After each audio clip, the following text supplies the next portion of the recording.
Things easier. And I will pin the instructor.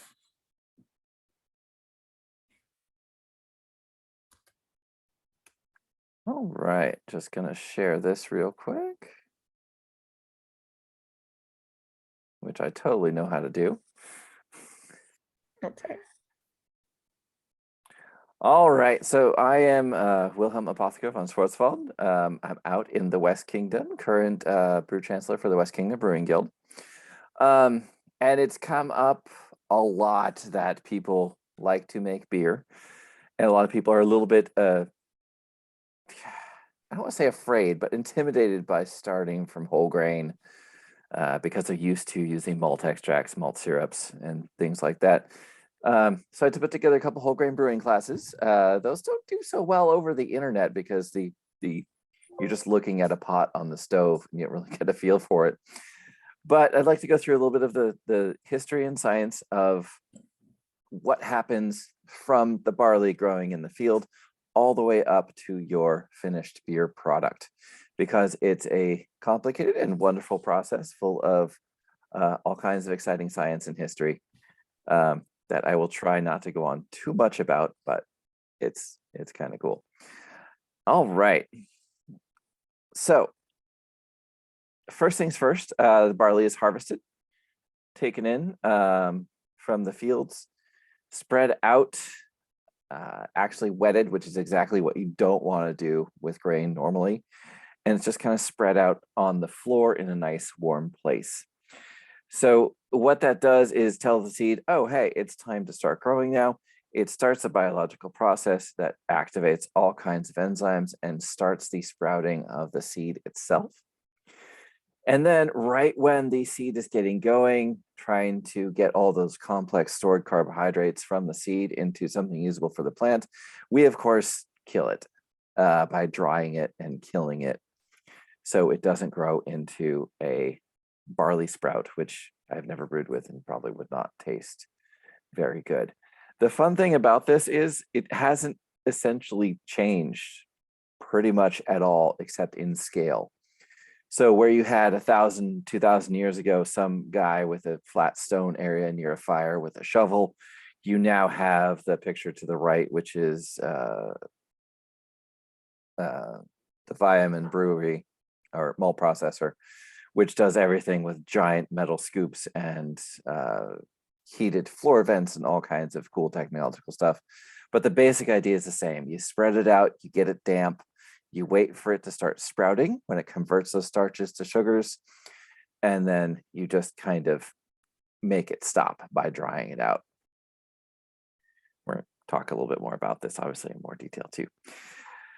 So the way you do that is you take the grain that's been germinated and you kiln it in some way, just like you would kiln lumber to dry it. It's spread over a heat surface.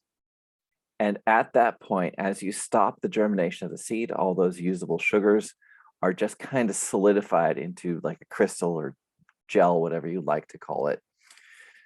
That basically stores the sugars in this little gel form until you, as the brewer, are ready to do something with it. So 5th to 7th century BC, you're talking about willow thatch that's spread over brick shelves or spread over little openings. This is a little diagram of an Orkney farmhouse. I will post this PowerPoint afterwards. There's a link in the bottom. Wonderful long article about it. In the Orkneys, not much firewood. So this is willow thatch that's been spread out with the grain over it to dry it over a peat fire. So if you've ever had Scotch, there is no way that this grain would not somehow taste a lot like peat smoke, and a significant contributor to the flavor itself. So the main thing is you have to have air, heated air going through the grains. This was done later with spaced brick shelves that were kind of situated in various places through a chimney, to slotted steel grates as you get more of that capacity for industrial metalwork. And until the invention of the indirect fire kiln in 1635. So there's a famous brewery in Germany called Appatheker, which I'm probably not pronouncing right. that went back and started in 1589 and said, no, we're making smoke beer again because all this newfangled stuff that doesn't taste like smoke is wrong, and they still exist there to that day. It's great. But all period beers, in essence, were some way smoke flavored because that was inseparable, and had the color variation assorted with that based off how close to the fire, how much heat it actually got, how carefully that fire was controlled. The little asterisk is because there is a small amount of what's kind of called white malt, which is still made this day, which is basically made instead of killing it over a fire, you just spread it out in the sun to dry it. Obviously, you can only do that at certain times. After harvest time in Central Europe, it's kind of questionable whether or not the sun will get hot enough and it'll be dry enough to spread out and dry the malt in that fashion. It's still one of the more expensive grains out there today, and would have been used historically only in small amounts to make, in Bavaria, what's called white beer, as opposed to the brown beer, which was much more common. These are very ambiguous names that are very frustrating to the brewer trying to create historical beers. Because like, oh, well, there was the white beer and the brown beer. What was the difference? Well, what was brown? So it really takes some digging as far as what exactly is going on here. Okay, so now we have taken the grain, we sprouted it, we stopped the fermentation. The next step before you get ready for brewing is grinding it up. And this sounds pretty simple. Can be done by a large man with a stick, or in these fancy modern days, a large automated grinder and everything in between. This could be done in stone mills, but it was significantly different than regular grain grinding, because the goal with wheat is to basically powder it into a flour. Whereas here, this is a extreme close-up of ground grain. If you notice, the seeds are kind of in chunks. This becomes very important later on when you are doing the lautering process of basically pouring the beer back over itself and using this bed of kind of puffed up starch granules and husks and all the leftover stuff from brewing as its own filter. And if it's too fine, you basically get a like glob of stuck flour, and you cannot do that. If it's not fine enough, of course, you don't get good extraction from your beer.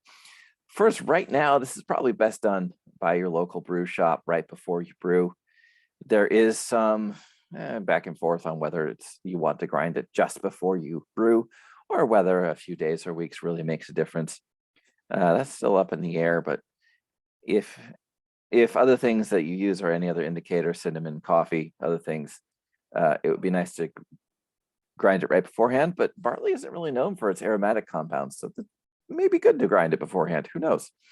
Once you kind of really get into brewing, there are small, either hand-powered or electric home grinders that you can use and get a very consistent product. I was lucky enough to find a hand grinder in a thrift shop for about 20 bucks. It was kind of miraculous. So I can do that now. All right. So just yeah. to go back for a second, particle size Yeah. distribution. Are you looking for something that's like Ooh, I'm sorry, you cut out. Arwen, you muted yourself. Oh, I muted myself. Are we looking for something that is like, you know, maybe something like oatmeal flake size from that perspective, or how fine are we talking about? So when you don't, it's not rolled. So when you roll, it gets nice and flat. Basically, if you look at the picture involved, you want it crushed and the husk off, but you don't want it powdered. So if you look at like an individual barley seed, you want that crushed into, say, 6 to 12 little pieces. If you're looking at the microscopic level, there are, one of my references at the end, the more scientific brewing ones, it will give you a standard deviation from the crush size of the remaining particles. If you have something that can measure that much and want to do formulaic abrasions or equations about it. But in general, each little barley seed crushed to about 6 to 10 pieces is about what you want to be. And because it's an exact process, you will get some that seek through whole and some that are crushed to a fine powder as you just go through the grinding process. But in general, that's kind of where you want to hit. Thank you. All right, so here is your basic problem in a nutshell. If you take grains and add heat, you get porridge, which is great. And there's nothing wrong with porridge, and porridge is delicious, but you won't get beer. So if you carefully heat it and you malt the grain first, then you get wort, then you get beer. So very simpler, what's going on here is yeast cannot digest starches.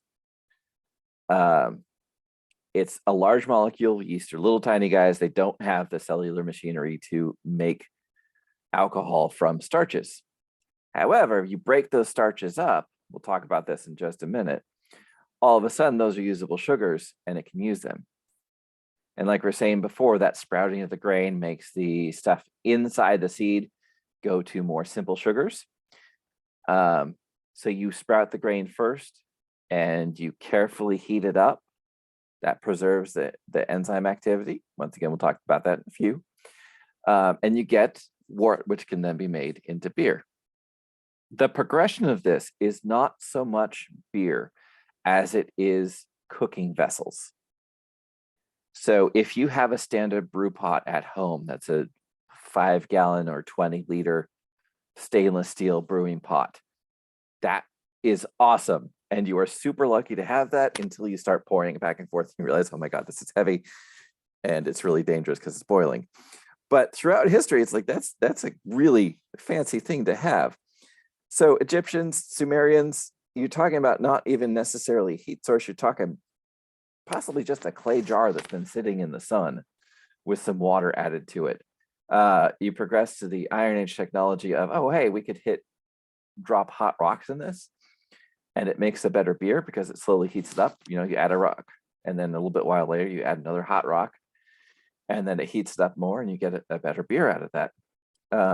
In the Middle Ages, that's when you start to see indirect fired cooking vessels. So large, the ones that are kind of in the picture over here, large indirectly heated vessels, ceramic ones that you just build the fire around or you insert in, systems of levers and things to transfer them back and forth. So you can lauter in a separate bucket or soak your grains in a separate bucket and slowly warm it up. And then you have your 17th century is when you start seeing, which is additive period, that's when you start to see your large, shiny, all metal fermentation vessels, like the shiny copper ones you see in your stereotypical Bavarian brewery, just because the technology was not necessarily there to create those things. There was a lot of going back and forth with large buckets. And if you've read Renfro's A Sip Through Time, a lot of it is about pouring this stuff back and forth, pouring different hogsheads back and forth, which are, I think, 20 gallons, and schlepping that back and forth to make the beer in the same process we do now in a much easier fashion because we have these vessels. All right, so what we know we're getting at now that we're a little bit more science-minded, your seeds contain enzymes. Those enzymes break down the starches in the seed to usable sugars the plant can use. That sounds simple enough, except your starches are large branched objects, kind of like the little tree structure you have in the little pictures. And each of those enzymes breaks down the branch of a different size. And they go sequentially, usually from low temperature to higher temperature as their active temperatures. And what you're doing is taking all of those super branched starches and slowly making them into sugars that yeast can use. Once again, yeast can only eat sugars, not starch. The problem being is that your proteins, the enzymes that break these down, they also come apart when you heat them too much. So you can't just stick them in super hot water. Your other problem is the starches and sugars that are in there from malting the grain, they form this kind of crystalline gel that doesn't even dissolve until you hit 55 to 65 degrees centigrade. I think that's about 140 in Fahrenheit, I believe. So you have to have this delicate balancing act of heating it just enough to where you're getting the sugars going into solution or the starches going into solution and breaking down into sugars, but not so much you kill off those enzymes and they just don't do anything anymore. Now, this naturally took care of itself because there was no medieval device that would just heat 10 gallons of water to boiling within 10 minutes, like we can do on a modern stove. You had to kind of slowly heat up over time, and it was kind of a pain. But the fact that it took so long actually was very beneficial for the extraction of the sugars. All right. So the basic process of doing all of this and getting your malted grain into usable sugars so then you can ferment it. Step one, you wet it or dough it in. Basically, you put it in warm water and just let it sit for a bit. If you've ever processed wool or other fabric or dyed fabric, just because you stick it in water doesn't mean the whole thing is wet. It's got to sit there for a little bit and stir it around to make sure all the nooks and crannies get thoroughly soaked in. Over an hour or so, you raise the temperature to 55 to 60 degrees Celsius. You have to make sure, just like if you're making oatmeal, that you don't have a layer at the bottom that's burnt and stuck on there. It will affect your final flavor, definitely. So you got to get a long brewing spade or whatever you want to call it, something long enough where you can stir this stuff without burning your hand to regularly scoop through the bottom of your cooking vessel and scrape that off of there so it doesn't burn on the bottom. So, and the reason we're doing it so slowly, if you do burn on the bottom, it's not only the charred flavor, but also the enzymes that get destroyed at the bottom. And those are going to need to process other things like fats, proteins, and the starches that you want to deal with. You also can really easily overshoot your temperature and just wind up accidentally boiling it, and then you're kind of stuck at that point to a certain extent. Once you get to 55 to 60 degrees, usually this is I think 155 to 165-ish Fahrenheit, you just wait. So 30 minutes for your basic pills or 90 minutes for your nice hefty Doppelbock. You wait for those enzymes to break it down into sugars. So the reason why I included that picture at the right-hand side, that's what's called a mash out. We'll get to that. Instead of it looking cloudy like pasta water, pasta is starch, makes the water a little bit cloudy. It will actually look clear because once you have sugars go into solution and you can't see them. Just like apple juice or sugar water. If they're starches, they'll still be weird and cloudy, and you will see them floating around and it will look hazy, not finished yet. So this is one way you can kind of see, is your beer done making that into sugar yet? Then you do what's called a mash out, which is slowly increasing the temperature to 78 to 80 degrees, usually no more than 180 Fahrenheit. So this destroys the enzymes. You don't necessarily need those enzymes. But you have to remember what you also have in there is a whole bunch of husks of grain. You don't want grain husk tea. And that's what you'll get if you boil it. You get something super tanny that has a bitterness. It's not like a hops bitterness.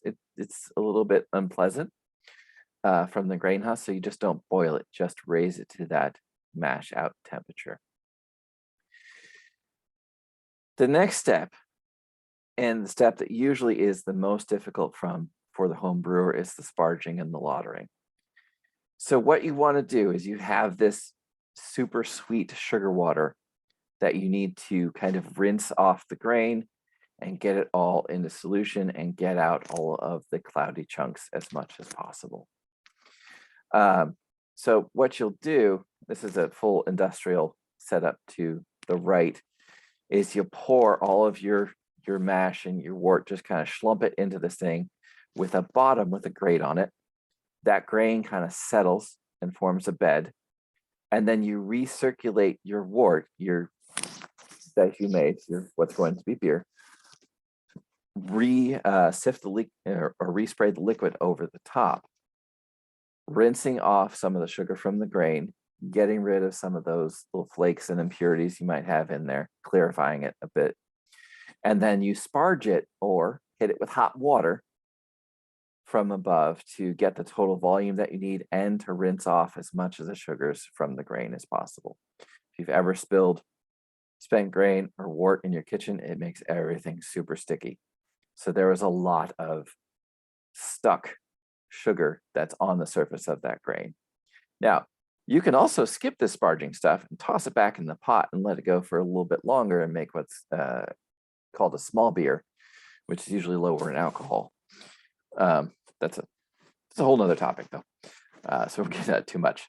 The trick is the sparging and lautering has to take place while the liquid is hot. Otherwise, you drop below that 55 degrees Celsius, you cause a gelling in the remaining starches. You basically get a solid wedge of barley grain stuff, and it just repels the water instead of filtering the wort through it. And you can't get any more sugars out of there. So at home, the reason why there's a cooler over there, that's a little false bottom to the cooler, basically a little spacer and a perforated plate that you basically can pour it over. However, you're talking 5 gallons, 23 liters. You're talking 50 pounds of near boiling liquid. And if you do this by yourself, it's a lot if you're making a 5 gallon or 20 liter batch. It's heavy and it's dangerous because it's easily enough to burn you. So a lot of people will replace this eventually with this kind of all-in-one or pump-driven bench system that kind of does some of this stuff for you. Super easy for a 1 gallon batch. You're just talking about 10, 12 pounds, no problem. But when you start talking about 5 or 10 gallon batches, this is a lot to do on your own. Like I said, get a little bit dangerous. And then now you have your finished wort. It's filtered out, cleared out, and it's ready for its primary fermentation. I've got a question on this one. Yeah. When you're making this, the wort, and trying to sparge and mutter it, can you use fining and or some kind of clarifying agent to help with that, or is that for a later in the process? Okay, so that depends on who you ask. Your fining agents usually come in later on. The reason being is that the next step in your wort is you're going to add hops.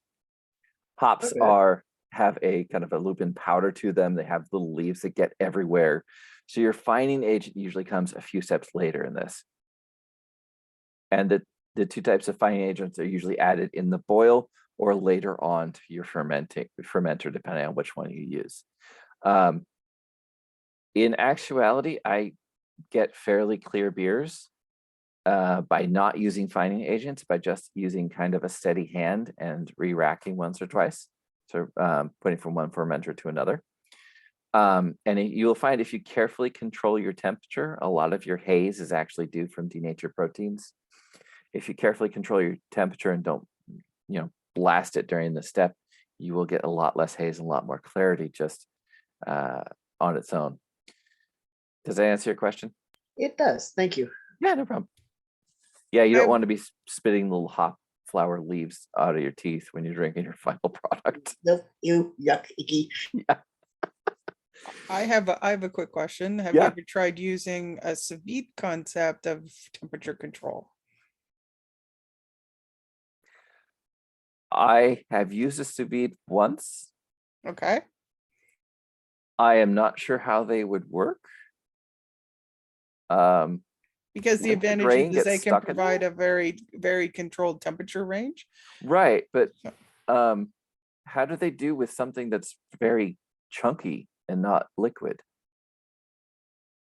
I don't know. I was just wondering whether you had, because it's a way to control temperature. I was just I'm curious. No, it's a good idea. I mean, you probably need a vessel within a vessel, which you're talking about pretty big vessels. I don't think you'd be able to stick it right in the mash because I think it would just be too thick. It would get all clogged. I don't know. It was just a. No, that's a very interesting idea though. Now because like if the temperature is that critical control thing, right? Yeah. Yeah, I've had luck with the just a nice gas stove and just really carefully adjusting it. But a little leave-in thermometer, like a meat thermometer that's clipped on, that gives you kind of a constant temperature reading. Is great. Oh, and induction cooktops, yes, that some of them do have a temperature setting. You can just set it to 160 and leave it. Real quick though, induction cooktops, those tempered glass tops, some of them are not meant to hold 5-gallon buckets of liquid, and they're expensive to replace. So I've heard from someone. Just a random fact.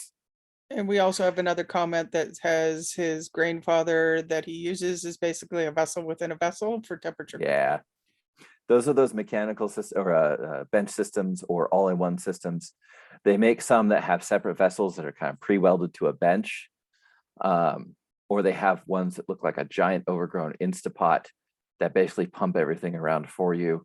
If you're looking at investing in brewing equipment, that's kind of the next step. I do not use those yet, and I am in the pouring massive vessels of boiling liquid and making the kitchen very sticky phase, which I really hope to get away from soon. But yeah, that's next step, is the all-in-one system.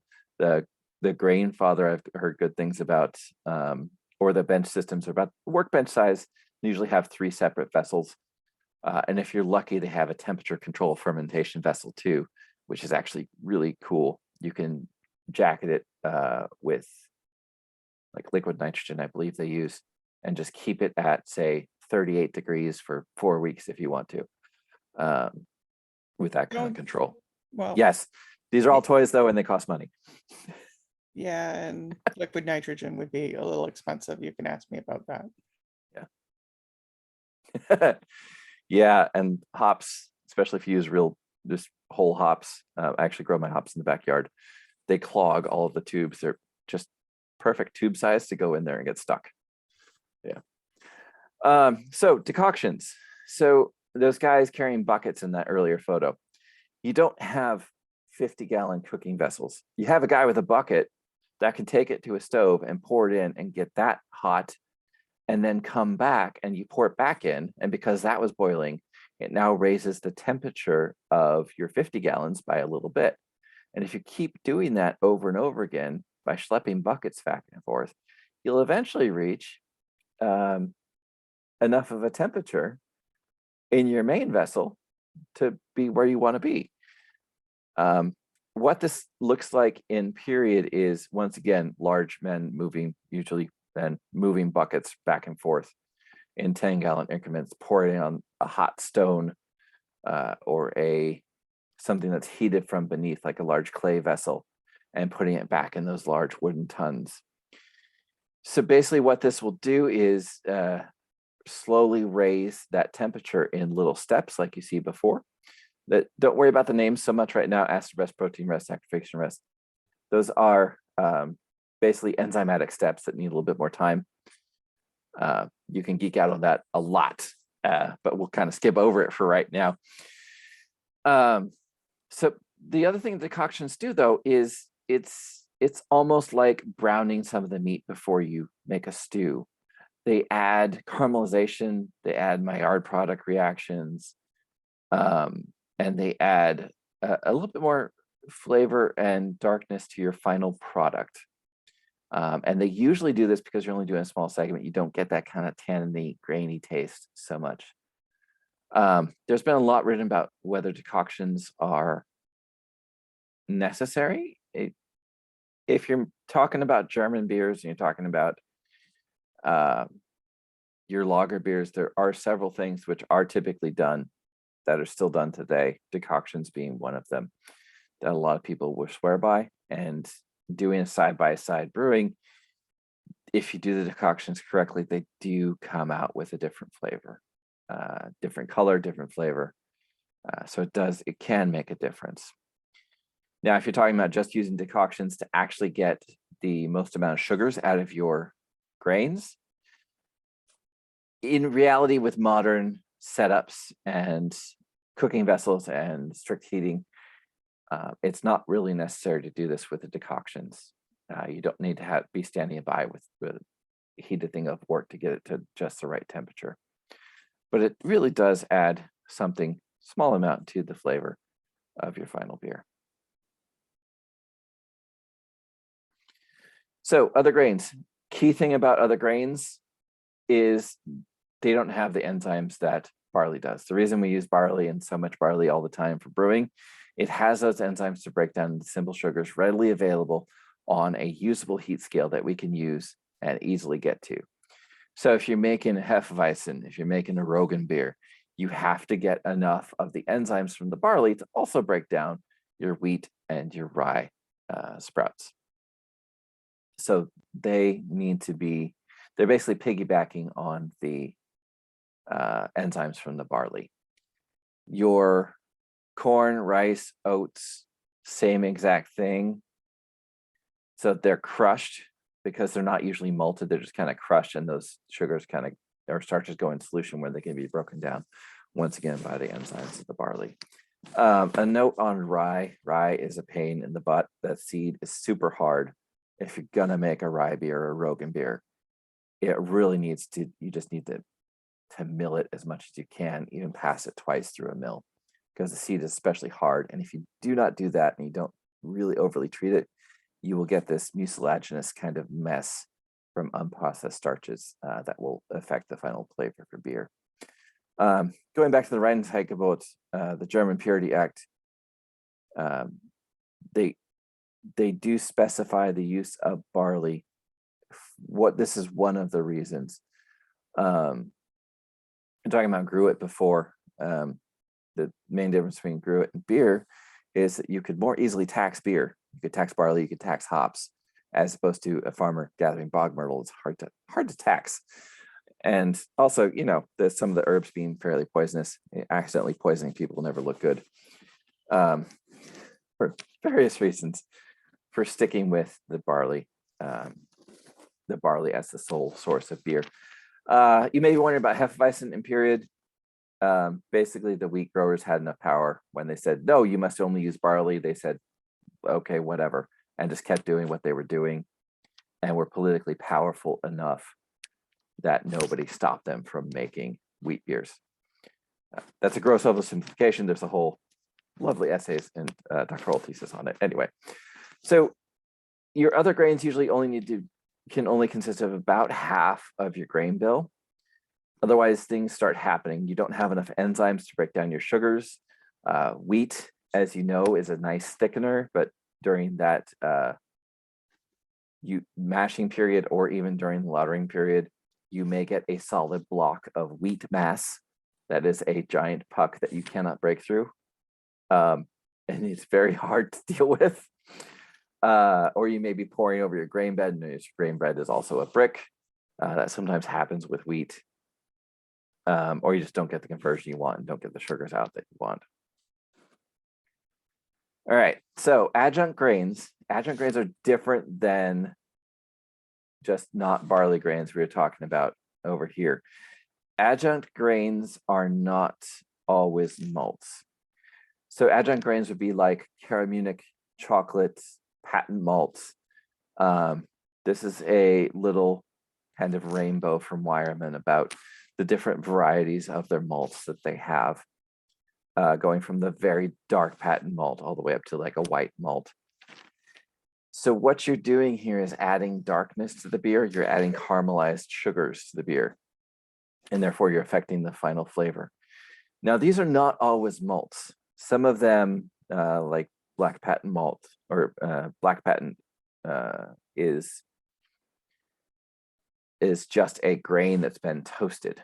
So you're adding that toasty flavor, kind of a little bit of a charred flavor, not so much caramel on the super dark ones, and you're adding darkness units to your beer, SRM to your beer. If you are making German beer, they are not always malts. So they're not always barley that's been sprouted. Sometimes they're just grain that's been toasted. And if you're doing strict German beer, they should not be in your beer, and they're not used in typical German production. However, they do add a large amount of variety. Just be careful, because they are very strong, and you're looking at it and you may think, oh, this is an error that I only add 1 ounce of 1 ounce of patent chocolate to this whole thing, and it's like 8 pounds of grain, and that's all you need. It has a very strong flavor and will overwhelm things if you use too much. They also have dehusked varieties. That husk to the seed itself adds a lot of bitterness. You can get some more of your caramel and malty flavors without getting that tannin bitterness by getting dehusked varieties. And once again, these are typically not necessarily malts, just roasted grains. They basically just thresh them in some way, remove the husk, and then roasted them, or roasted them and then remove the husk, either way. So you can get that more flavor and darkness without the tannin-based bitterness. Yeah, and these are especially important if you want to brew the darker beers, like your Schwartzbeers, porters, Doppelbocks, and things like that. Although I will say your caramelization of the sugars that you have, for example, during the hot boil, just made an alt beer, the nice the red color you see, that's all just modified during the boil to make little caramelization notes. That's not an adjunct grain. So there are different ways to add color. But if you want a nice dark black beer, usually you're going to resort to adding some adjunct grains. Just don't, the more they're roasted, the less sugar they're going to add. So just keep that in mind as you use them, and don't overdo it. Just like with cloves, just a little bit will do you. Okay, so just as a reminder, the reason you would be doing this as opposed to just dumping in some malt extract or just, buying beer at the store, is that you want to get exactly what you want from the beer itself. So you should not feel pressured to, oh, we have to do whole grain because that's the proper way to do it. No, just you're doing this as a hobby, enjoy yourself.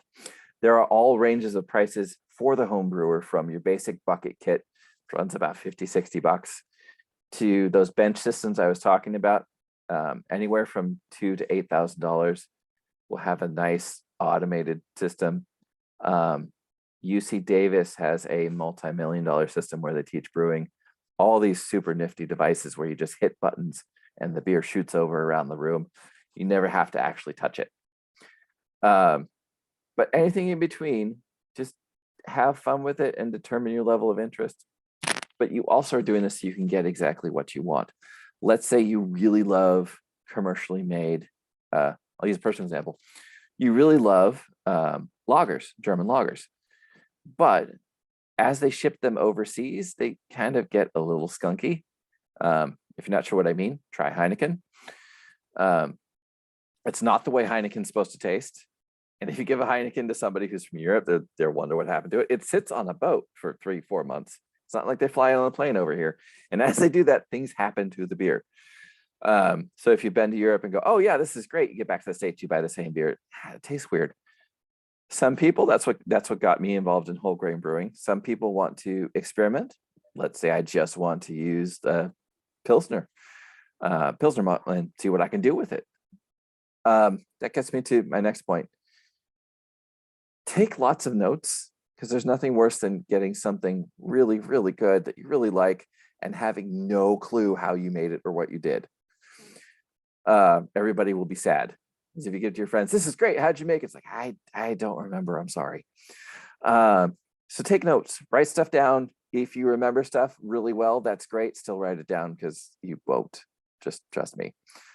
Your grain or your brewing stores, a lot of times they can print on their receipt exactly how much of which grain you brought in, the weight and the amount that it was. And you just like take some tape and stick it in your little brewing log. Perfectly simple. Also have fun and be safe. You're doing this to enjoy yourself. Don't get overly concerned about it, or overly stuck up about it. And if you can, have a helper that can help you schlep around if you are still resorting to pouring wort back and forth. It's hot, it's dangerous. Even with bottling, if you're putting beer in bottles, it's so much easier to have a second pair of hands that can be putting the caps on while you put the beer in the bottles, for example. So if you can, have safe, use a buddy.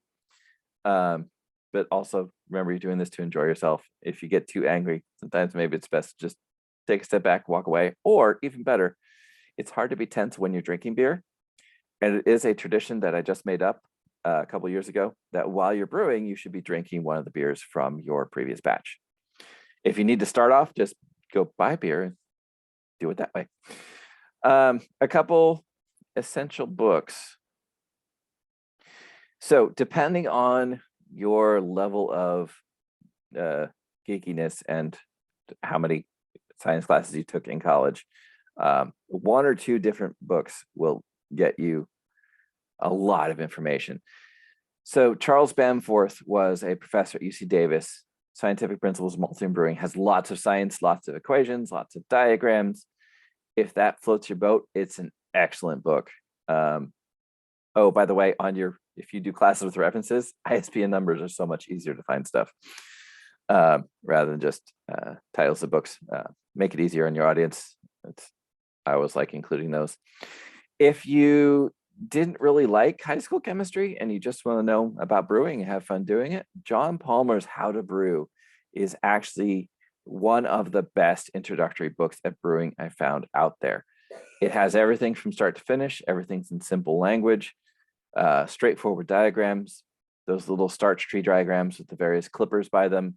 That came from Palmer's How to Brew. And there's lots of super straightforward, simple ways to understand it. If you want to nerd out about the science, that top book is for you. Expect a couple hundred more pages of kind of hardcore chemistry and calculations, though. Do you have the titles written down somewhere? Sorry. Yes, I am posting the slides in just a moment after I close out the screen. Perfect. Thank you so much. Yeah, no problem. And Brewer's Friend, or I think Brew Toad.